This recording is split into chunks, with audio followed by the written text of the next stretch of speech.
welcome back. Like, share, subscribe, comment, please. Hit the like button.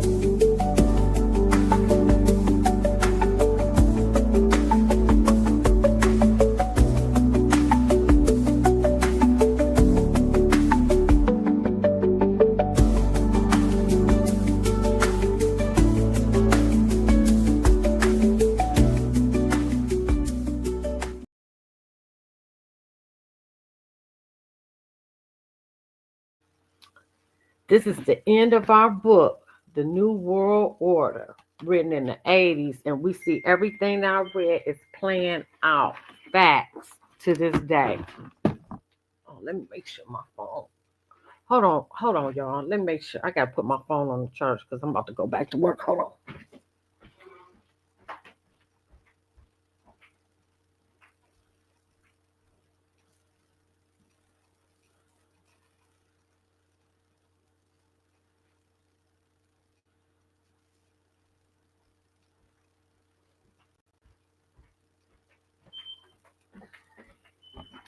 All right, let's get into it.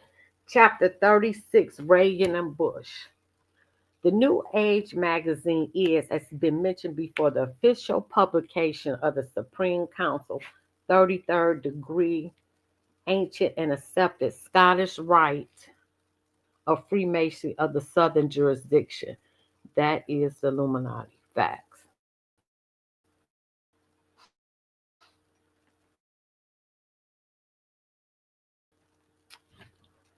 I'm gonna have to see if the New Age is still around. Let me make a note of that. I'm gonna look up this New Age magazine. Let me make a note of that.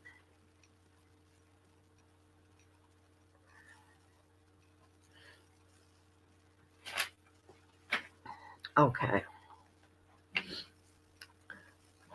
Oh, let me stay in the camera. Okay. This council claims to be the mother council of the world or the mother jurisdiction of the world. It is. It appears from these self applied titles that the council is claiming to be the leading organization inside the worldwide Masonic organization. The cover of the April 1988 issue of that magazine has a rather interesting picture on it. It shows President Ronald Reagan along with three other Masons. The president is holding a framed certificate that has been presented to him by three Masons in the picture. C. Fred Kinchick, Sovereign Grand Commander of the Southern Jurisdiction, Francis G. Paul, the Sovereign Grand Commander of the Northern Jurisdiction, and Boris King, the Imperial Potentate of the ancient Arabic Order of the Nobles of the Mystic Shrine of North America, the Shriners. The Arabic order. Here we go. Ooh! Because the Arabic also has the not the Aryan, the something called the Brotherhood as well. Because they part of it too, of the Illuminati. Wow. The ancient Arabic order of nobles. Let me write that down.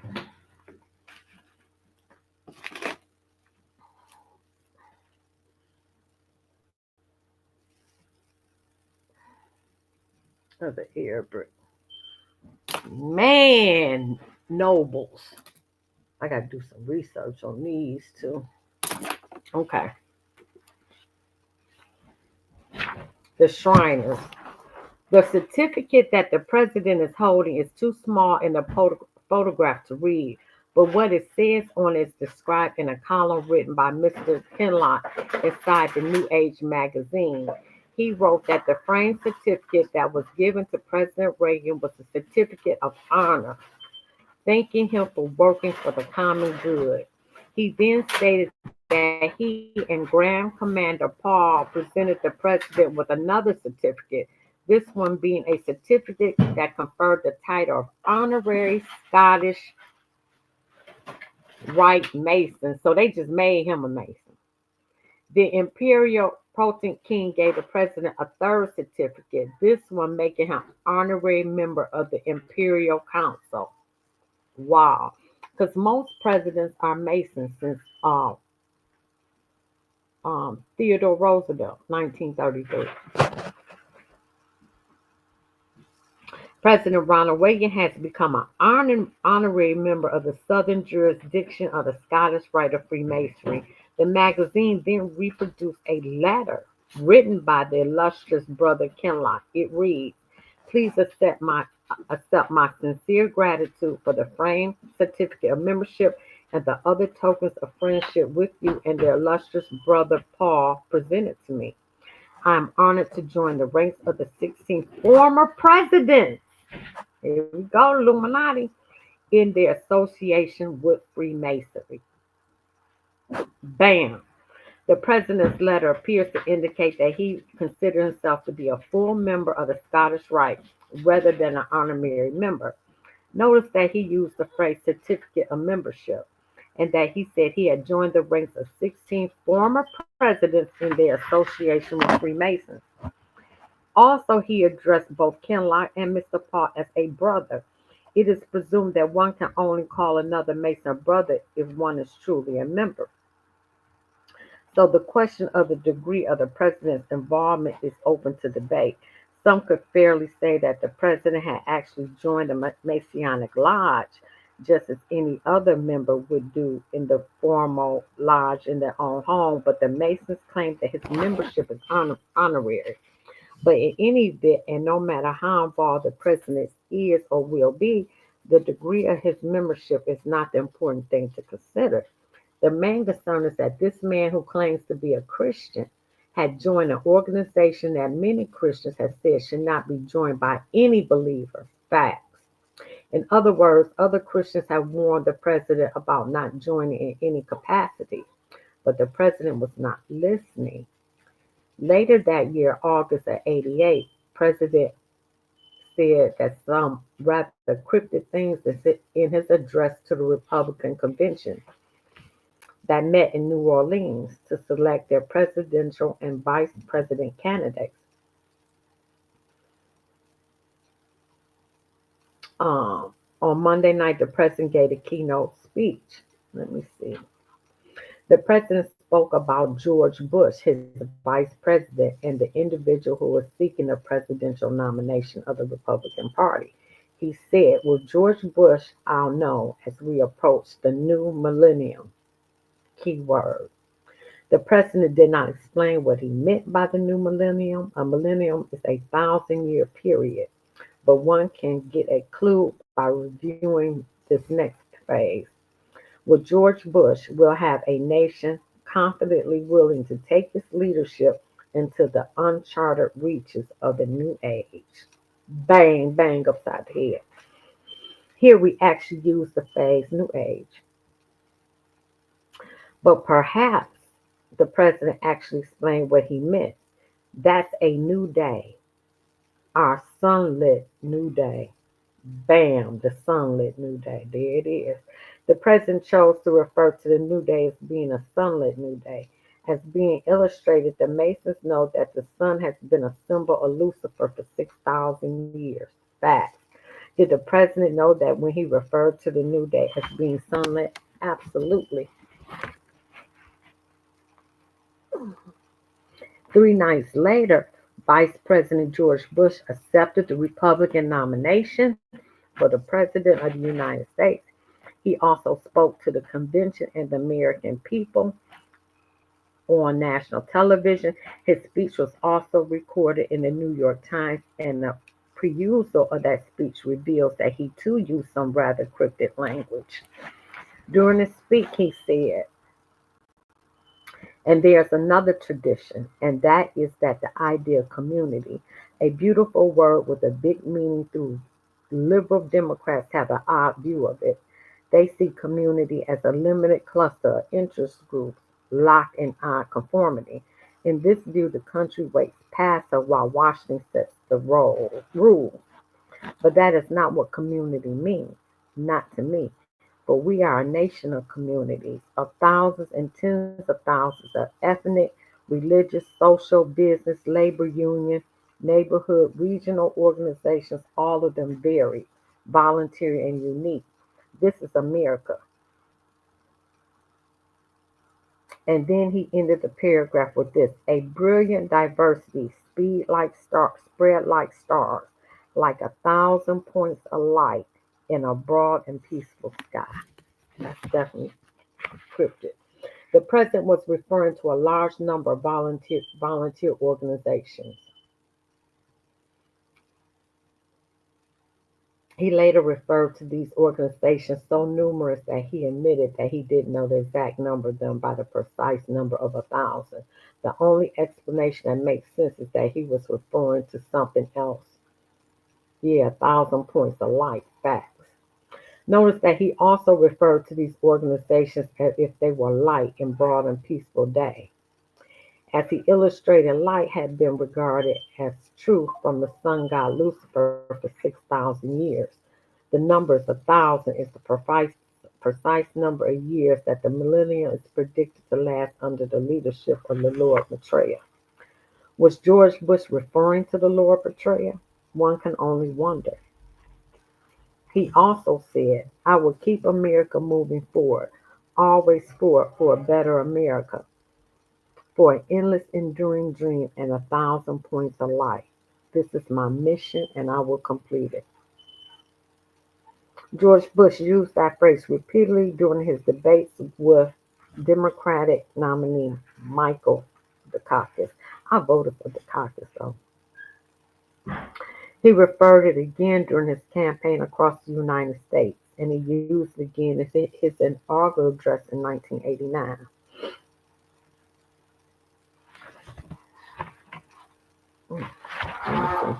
He also said what we're doing to prepare ourselves for the new world coming just 11 short years from now. That is a fact. When he said new world coming and new world order, he was the first president to ever say that I fell out my bed. I was outdone. Here, the president linked the new world coming in the year 2000, yes, just 11 short years from now, to his previous comments. He was saying that he was aware that the new world order was on its way and would be here in 11 years. 1989 plus 11 is the year 2000. He also said Millennium Group expects Bush at 99 Egypt Bash, and he was there. The Illuminati had a big celebration in 1999, bringing in the year 2000 at the pyramids in Egypt. Show did. I forgot. I watched it on TV, okay? Show did. And I was in church thinking that the lights was going to shut down because we didn't have, we was going to the year and the computers weren't ready. And when we went from 12 a.m. to 12:01, everything was still on. I was like, oh, I got duped into that. I said, never again. President-elect Bush expended the New Year's holiday at Camp David, Maryland, but in 10 years he may be in Egypt, and he was. Organizer of the Millennium Society says he's already committed to ushering in the next century at the Great Pyramids of Cheops in Gaza. I told you. In Giza. Went on to say, Barbara, Mr. Bush wife, and I wish you the best of luck in the next year, and we're looking forward to our celebration in Egypt in 1999. The organization that Mr. Bush sent the telegram to was called the Millennium Society. As was pointed out elsewhere, millennium was a period of 1,000 years. So the society is going to Great Pyramid to bring in the new millennium. And lastly, the location of the big party is the Great Pyramid of Cheops, the site of the ancient initiation ceremony into Lucifer worship. That is a fact. Now let me write this down. I gotta check this out. The Millennium Society. I gotta check those two out. That'll be on my thing for secret societies.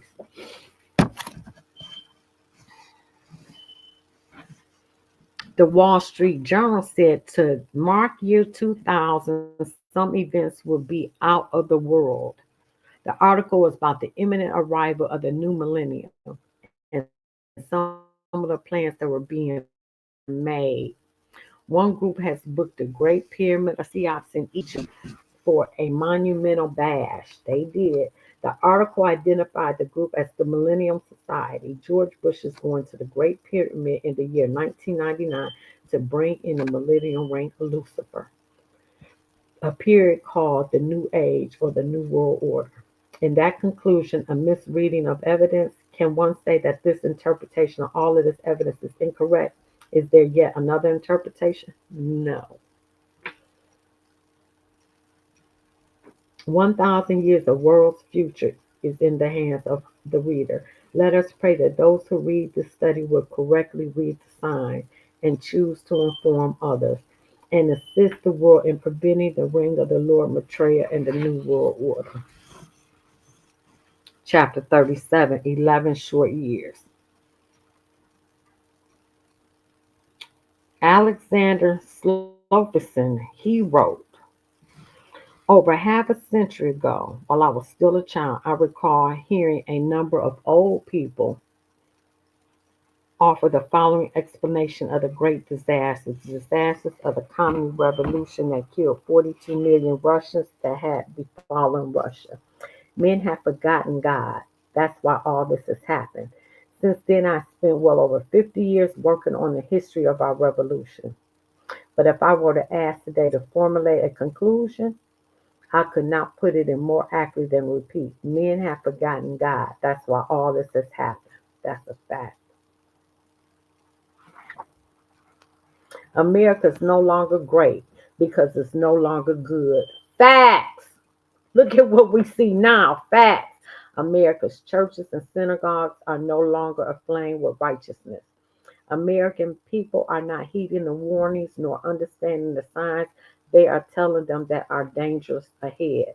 Pope Felix III wrote, not to oppose error is to approve it, and indeed is to neglect to confine evil men when we can do it. Is no less a sin than encourage them. It is time to oppose error. America's people must become aflame with righteousness. America's churches and synagogues must preach against the coming New World Order. If they don't, it will surely come to the shores of America. It's here, baby. The New World Order is here.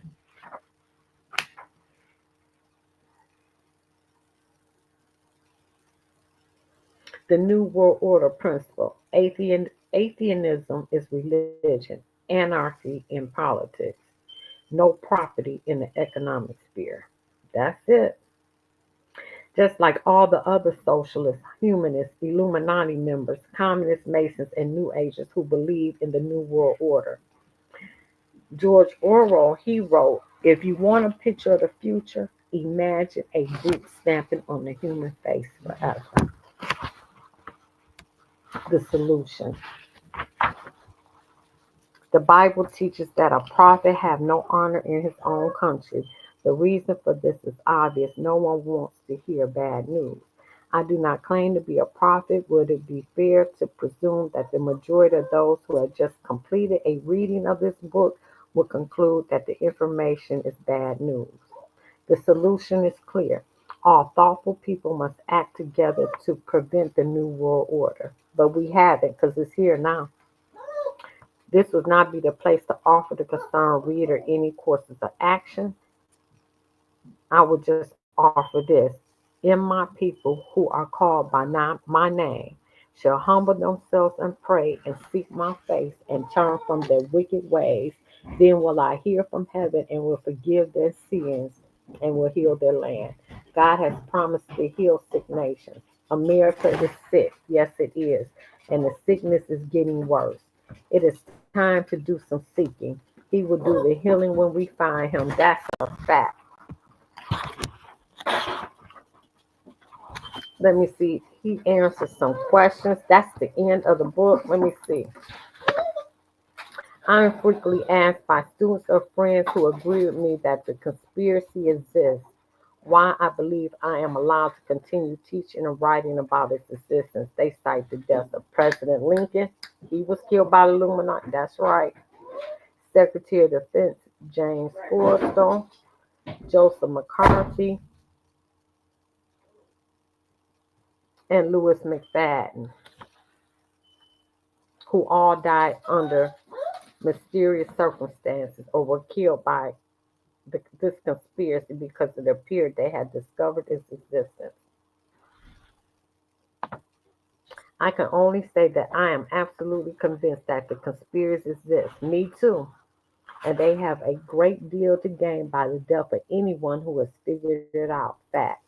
I live in Arizona where a few years ago, an investigative reporter, Don Bowles, had his car blew up as he started it because he was reporting on corruption in the state.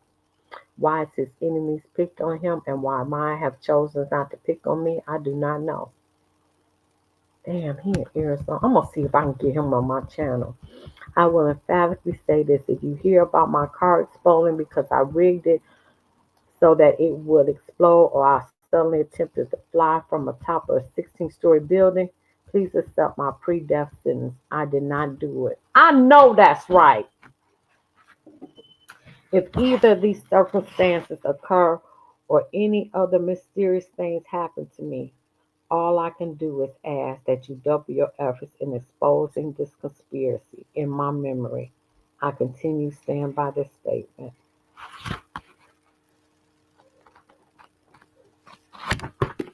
That's the end of our book, The New World Order. That was good. It ain't as good as The Unseen Hand. That's a great book. That's like my Bible. Now that they acting up. Like, share, subscribe, hit the button. I got to get